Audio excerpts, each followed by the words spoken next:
Now, over the last few years, one man has been at the center of some of the biggest and most controversial stories in politics, and his websites have helped usher in a new era of conservative investigative journalism. His name, Andrew Breitbart, and tonight he joins us right here in studio to talk about his brand new book, Righteous Indignation, Excuse Me While I Save the World.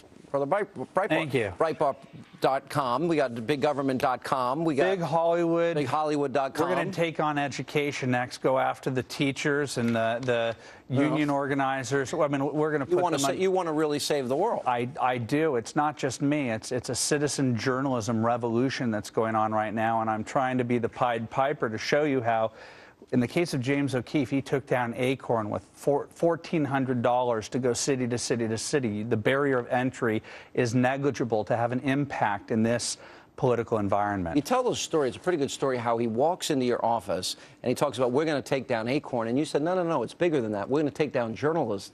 Yeah, we're going to take down the mainstream media. Yeah. I mean, look, why... The complex is what you call it. Explain to me why James O'Keefe or Lila Rose or some of these other heroes of the new media come to me in my basement instead of going to Katie Couric or NBC or ABC, because they know what they're exposing is corruption that is left-of-center corruption. So they come to a guy in a basement, and I say, we're going to expose that the media won't cover this story because they're part of what I call the Democrat media complex, the natural alliance of the Democratic Party, liberal politics, and the mainstream media. I used the term in 2008 that media is dead. Media died in 2008. Old mainstream media. Well, it's true, right? Yeah. I mean, you could look at the NBC, CBS, ABC. They're contemplating whether or not they even want to keep their nightly newscast on now. Well, here's what happened. 20 years ago, Rush Limbaugh comes in the game. He acts as a checks and balance. Then Matt Drudge comes in 15 years ago, and then the blogosphere explodes. And all we did was ask of the mainstream media was to correct their bias problem.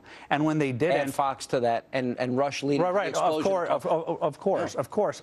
But as a result of that, when they wouldn't correct themselves, citizens in the form of the Tea Party, citizens in the form of Hannah and James and people with video cameras going everywhere said, if you're not going to correct yourself, we're going to create a media in the wake of your incompetency. And that's what's happening. It's the most exciting time in media, and unfortunately the mainstream media is so upset about it, it covers it as if we're the villains out there. I ask you, why all the personal stuff? I mean, there's too much information. You were... In my book, are you talking about? Yeah, I'm talking about your book because I didn't know this about you. I didn't know you were a radical hippie. I wasn't a radical hippie. I was a party boy. All right, big party boy. Yeah. And you give the details, but there's a reason to your madness, because you advise people that want to get in this fight, you better be ready to be smeared, and you better tell your story yourself. Well, the huge problem with the conservative movement, as I see it, is that most of the people have gone through the conservative movement, and they don't realize that there are so many people out there of value who are default cultural liberals. If you've graduated from a college, if you've watched MTV your entire life, if you've just gone to the movies, you're a default cultural liberal, and I was one of them, and I awakened to that. And what I'm trying to show people in the book is that 50% of the people that consider themselves independent or even liberal may actually be conservative. And what I want to do is awaken them by showing them how I awakened, and then what you can do about at least neutralizing the imbalance in the media. You address the issue that if you're somebody like Andrew Breitbart and you're going to take on Acorn with Hannah and James, if you're going to take on the media, the complex, as you call it in the book, you go into very specific details that, first of all, you're telling people that there are plenty of openings if this is what you want to do. But be prepared for, being demonized, beaten up, smeared, slandered, besmirched, and how to deal with it. Well, by the way, I think you've become one of the most hated men out there in the country today. And I was always fearful. I'd go to bed at night thinking, I'm going to go on TV tomorrow. I'm going to go on the Bill Maher show. I remember talking to you about this. Yeah, and going on the Bill Maher show, and you wake up in the middle of the night thinking, what if I say the wrong thing? What if the audience boos me? What if Bill Maher smirks at me? And I had an experience where Bill Maher smirked at me. The audience booed me the entire time. I was insinuated that I was a racist by Professor Michael Eric Dyson. And comedian Sarah Silverman, as I walked off the stage, went to my seat and went onto my seat and said, "Slimy." Worst case scenario. And then my family was in the green room, and it was like a funeral. And they said, I'm so sorry that that happened to you. And I said, you have no idea. I feel that like liberated you. It was liberating. Why? Why did it? Because most people would do everything in their power to avoid that. That's why people relate to Sarah Palin. Yeah. It's why they relate to Ann Coulter or Michelle Bachmann or even a Clarence Thomas, somebody who's been attacked and mercilessly and shows that you can survive. And that's why they try to destroy you, to demoralize others who would join the fight. You know, it's interesting you say all this, because there's not a person that I know in the conservative. You told a very, actually, compelling story about the Clarence Thomas and how that motivated you to pursue this career. But it's interesting to me, over the years, I have a friend of mine here from Atlanta. When I left Atlanta, the Atlanta Journal-Constitution said, you know, 1996 was a good year. The Olympics came and Hannity left. When I left Huntsville, Alabama, goodbye to the talk show host from hell. After you're called a Nazi and a racist and a bigot and a homophobe all these times, at some point, I don't care. Yeah. You get immune to it all. Not only do you learn to be immune to it, you also find that people come out of the woodworks and say, thank you for fighting and standing up for what is right. And that is like manna from heaven. It's the greatest thing in the world. And I live in Hollywood, where I used to cynically think that Hollywood was... You used to hang out with Lori David and Ariana Huffington. What's up with that? Well, we used to have an air kiss community, and we used Why don't you air kiss the football? Okay, what's like an air this? kiss? This is like...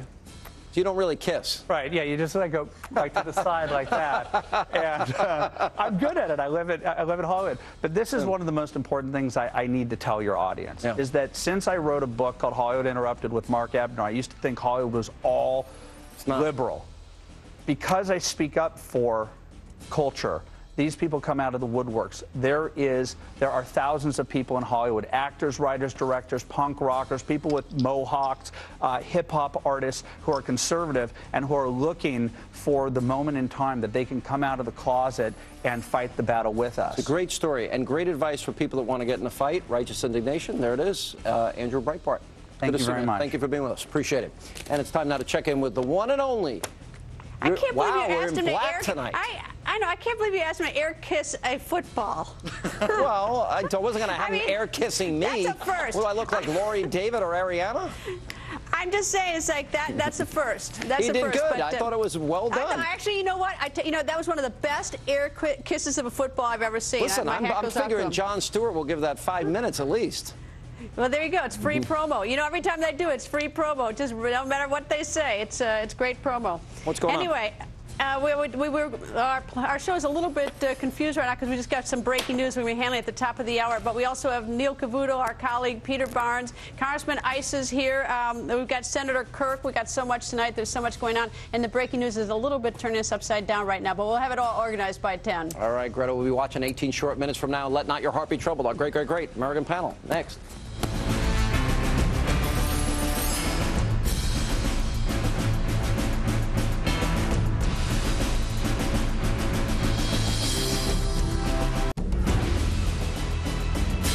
And tonight on our great American panel, he's a former Deputy Assistant Secretary of State, Fox News contributor, USA Today columnist. Bob Beckel is here. She, of course, a Fox News legal analyst and anchor. Kimberly Guilfoyle's back. And she is a former speechwriter for Secretary of State Condoleezza Rice. Elise Jordan is also back with us.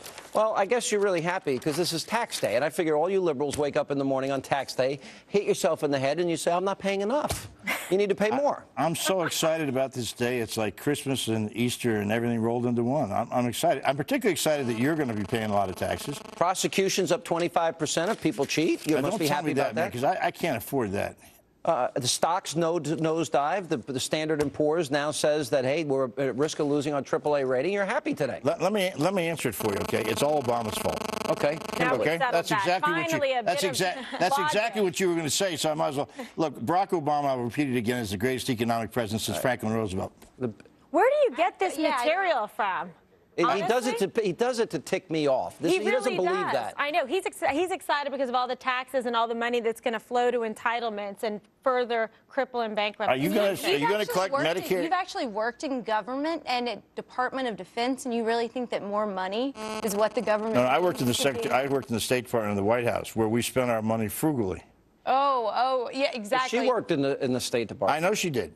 Look, does anybody believe there's not waste in government? Of course there is. No, Bob, is the average, look, 47% of Americans pay no taxes today. None. Zero federal income tax. The top 1% pay 40% of the bill now. That's because they make 80% of the money. You don't look like Elise. I'm sorry. And Bob and the president and liberals say we're not paying enough.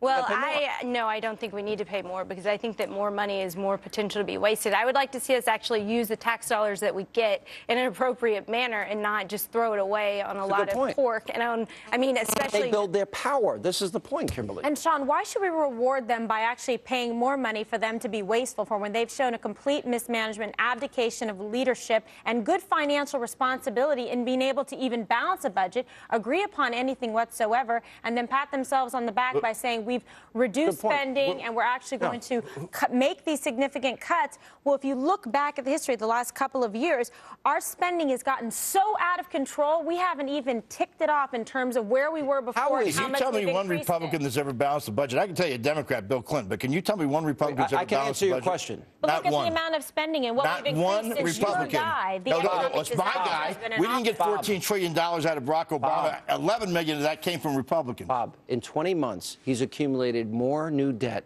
than George Bush in 8 years.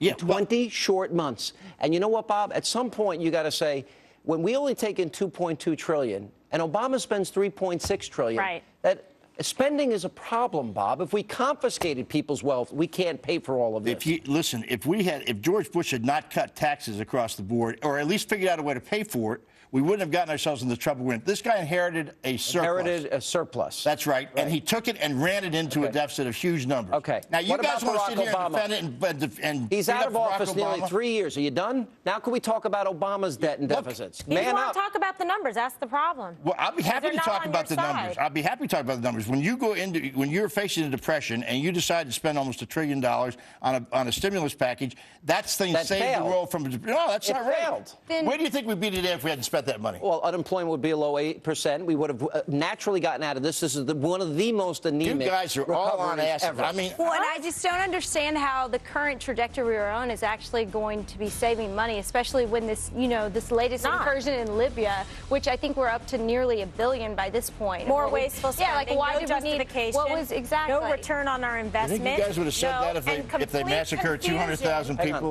We're there on humanitarian reasons, but we don't want a regime change. If you're over there giving your life, you're saying, wait a second, the guy in charge, does he really know what he's saying, what he's doing? Why am I here? Why are we giving all this money and spending it over there when we can't even take care of our own at home? We can't apparently afford to. Say the same thing about Iraq and Afghanistan. You support those ridiculous wars. I'm telling you that it's mismanagement. It's got to come. Why is Obama still there? Shouldn't be there.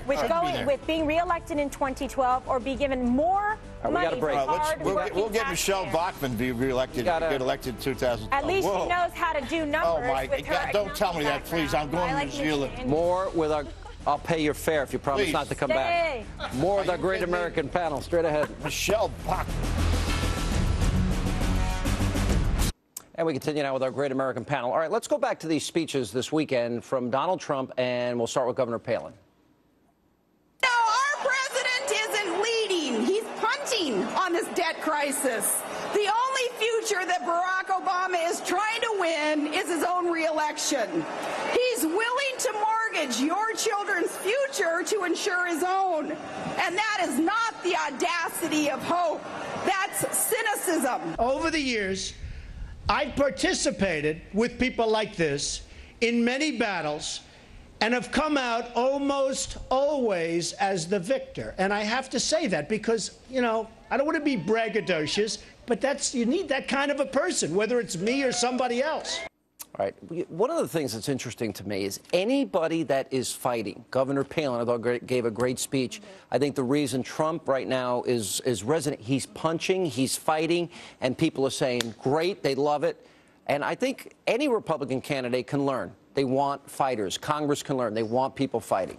Well, I think that you also should contrast Palin's speech versus Trump's speech, because Palin, that was arguably the best speech she's given since the Republican convention. It was a great speech. She said that, a pension is a promise made. There were some, she was basically taking on the union leadership, not the union members. And I thought that for her, it was a real attempt to unify the unions with the Tea Party, the starting of a process. Whereas Donald Trump just keeps harping on this birther issue and really lowering the level of the debate. And I find him toxic to the Republican pool when there's serious. I talked to him this week. Everyone that he does an interview with, and I purposely aired it the second night because that's all people ask him about.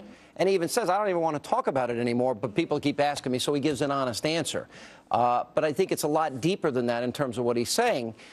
So in fairness to him, he wants to talk about other things, too. He says it, but he still keeps talking about it. And he's a Why is it so toxic to bring up? Do you have your birth certificate? Can we get it?